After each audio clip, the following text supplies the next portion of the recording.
Bismillahirrahmanirrahim. Assalamualaikum warahmatullahi wabarakatuh.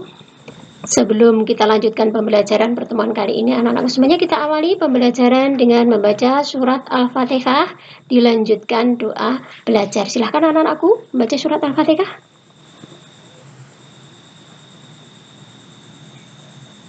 Alhamdulillahirrabbilalamin.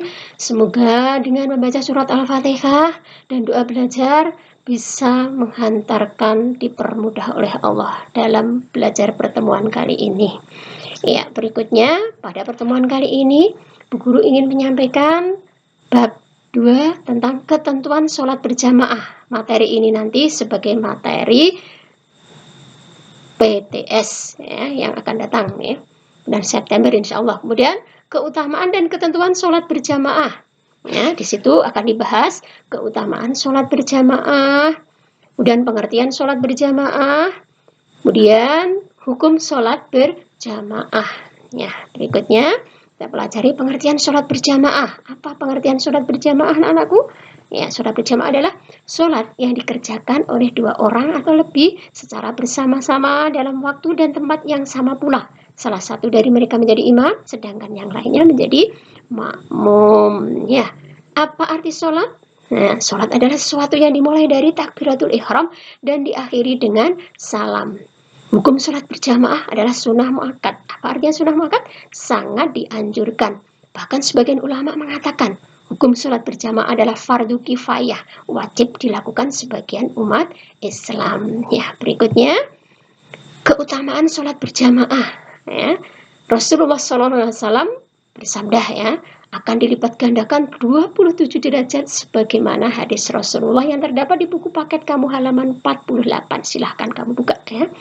Kemudian keistimewaan lain bagi orang yang rajin sholat berjamaah adalah akan dibebaskan oleh Allah dari api neraka. Sebagaimana hadis Rasulullah SAW yang berada di buku paket kamu halaman 48. Ya, berikutnya ketentuan sholat berjamaah. Apa saja ketentuan sholat berjamaah? Di situ ada syarat sah sholat berjamaah. Kemudian ada syarat menjadi imam sholat berjamaah. Kemudian ada syarat menjadi makmum sholat berjamaah. Kemudian jenis-jenis makmum. Kemudian saf sholat berjamaah.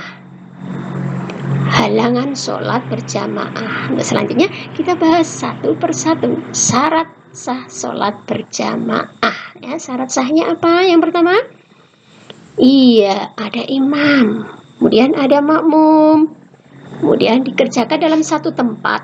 Ya, kemudian salat makmum sesuai sholat imam. Ya, berikutnya syarat menjadi imam sholat berjamaah. Syaratnya mengetahui syarat dan rukun sholat serta perkara yang membatalkan sholat.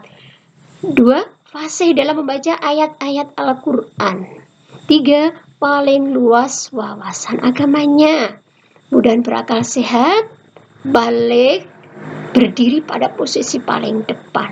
Itu syarat menjadi imam sholat berjamaah. Kemudian dia itu harus seorang laki-laki.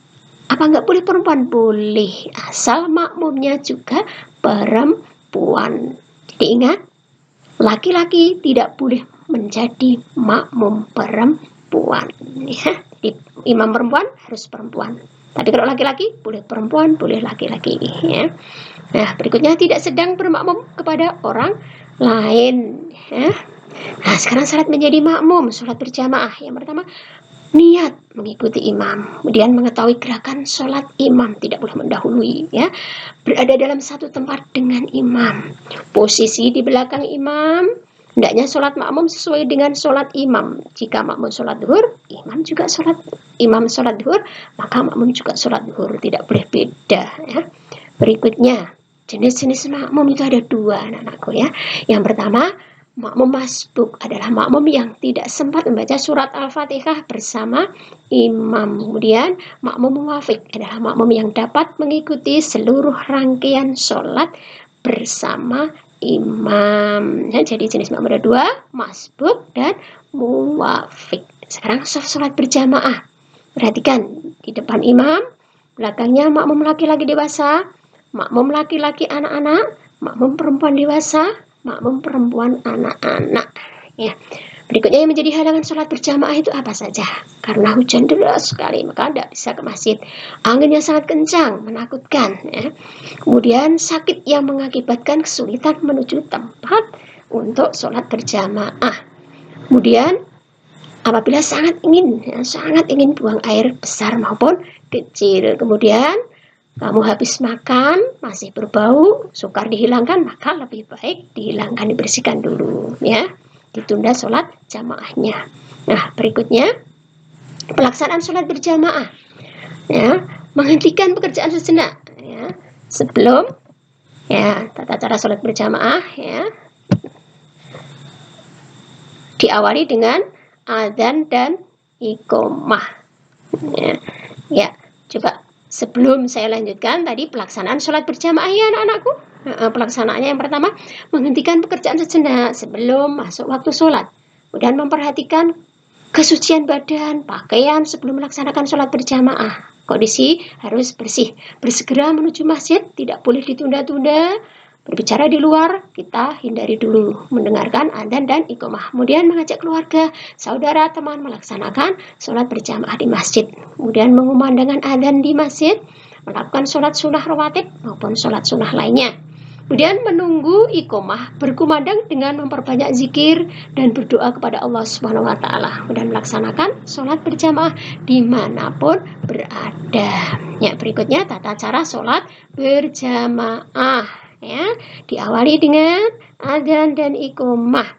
Kemudian barisan belakang imam siapa? Makmum laki-laki seperti yang saya katakan tadi. Kemudian laki-laki, anak-anak, kemudian perempuan berada di belakangnya. Berikutnya, pada bacaan sholat berjamaah itu ada yang dibaca nyaring atau dibaca keras. Kapan itu? Ketika kamu sholat apa? Subuh, maghrib, dan isya.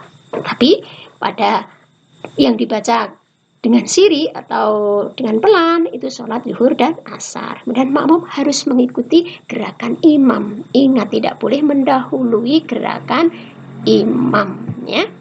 Berikutnya, setelah sholat selesai, imam membaca dzikir dan berdoa bersama-sama dengan makmum. Atau boleh membaca doa sendiri-sendiri. Nah, berikutnya, hikmah sholat berjamaah. Apa saja hikmahnya? Ya, mempererat ukhuwah Islamiyah sesama muslim. Kemudian menguatkan persatuan, kesatuan, dan kebersamaan. Kemudian melatih hidup disiplin, terhindar dari sikap egois, mengajarkan kepatuhan kepada pemimpin, menumbuhkan perilaku demokratis. Ya, ini sebelum bu guru akhiri, perhatikan anak-anakku tugas hari ini. Tulis hadis tentang keutamaan sholat berjamaah. Lihat di buku paket kamu halaman 48. Ingat beserta artinya.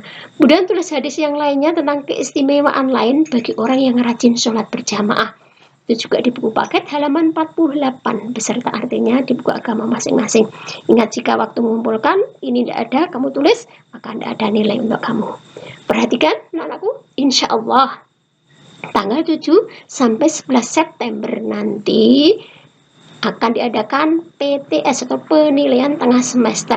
Ya, materinya itu 2 bab anak-anakku. Yang pertama, iman kepada Allah Subhanahu wa taala atau Asmaul Husna yang sudah Bu Guru sampaikan minggu kemarin. Kemudian yang kedua, sholat berjamaah.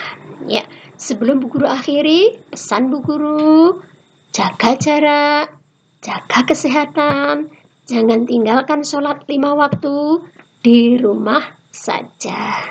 Marilah pembelajaran kali ini kita tutup dengan bacaan hamdalah bersama-sama. Alhamdulillahirabbil alamin. Assalamualaikum warahmatullahi wabarakatuh.